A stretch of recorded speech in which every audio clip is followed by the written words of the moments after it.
So habitat's a little bit unusual for what I usually do in the videos, but this is something we're going to be uprooting. So worth mentioning that we can't go around the countryside, in the UK at least, uprooting plants. You are, as long as you're somewhere you're allowed to be, you're totally allowed to pick fruit, fungi, foliage and flowers, the 4 Fs, as long as it's not something very specifically protected, which is unlikely if it's something you're foraging for. But we don't uproot things. We're not allowed to do that without the permission of the landowner. So I thought I'd take this opportunity. We're in my front garden, and I'm about to relocate my wheelie bins over to this area, and this little thing has managed to grow up through the stones, and this is wood avens, and it's quite a young one, so usually I would suggest that people pick this. I'm going to get a whole stem earlier in the year when it first comes up,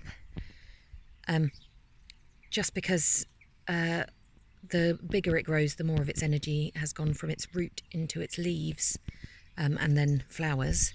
And what we're looking for in this plant is the root. So we want it to have as much energy and sugars and things in the root as possible. But this is quite a small rosette, despite the fact that we're in May. So hopefully it will have a decent bit of root left. The way that we identify it just has a certain feel about it, if I'm honest. But it has these 3 leaflets coming off at the end, in this kind of equal on both sides, and then 1 terminal leaflet. And then down the stem, I don't know if you can see this, I'm going to put it on my lap. It's got these not quite opposite each other little tiny leaflets that come off further down the stems. It's a hairy stem, and the main stem is round, but the leaf stem has a little groove in the top. I'm not sure you can see it very well. Got all sorts of strange shadows going on. So it's got a dip or a groove. Yeah, there you go. Dip or a groove in the top of the leaf stem, which helps us to identify it as well.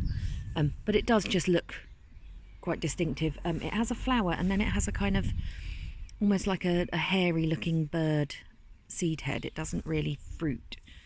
And what we're looking for in wood avens is the root, as I said.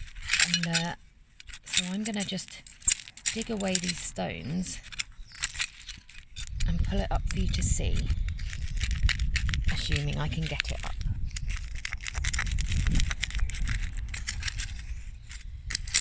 Because it's nicely wedged in with a lot of stones. Oh yeah, they just go a bit deeper than I thought. So we'll get those out of the way.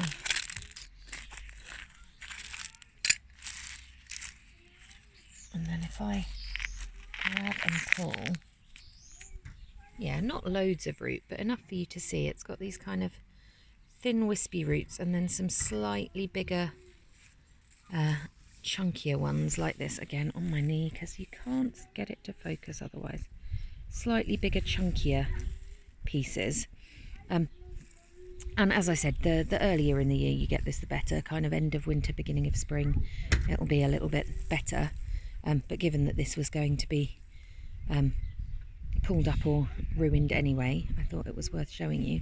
But this root, one of my specialist subjects, one of the things I love with wild plants and foraging, is wild native herbs and spices.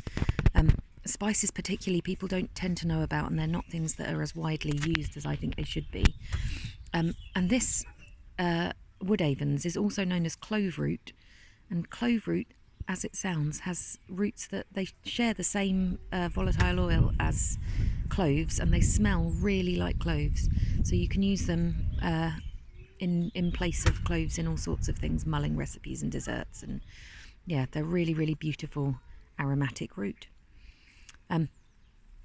So yeah, obviously don't go around pulling them up in places you don't have permission, but if you see these in your garden or on a farm where you've got permission to pull them up, or you can ask easily, They are considered a weed by most people, and most people probably won't mind, but you do need to ask.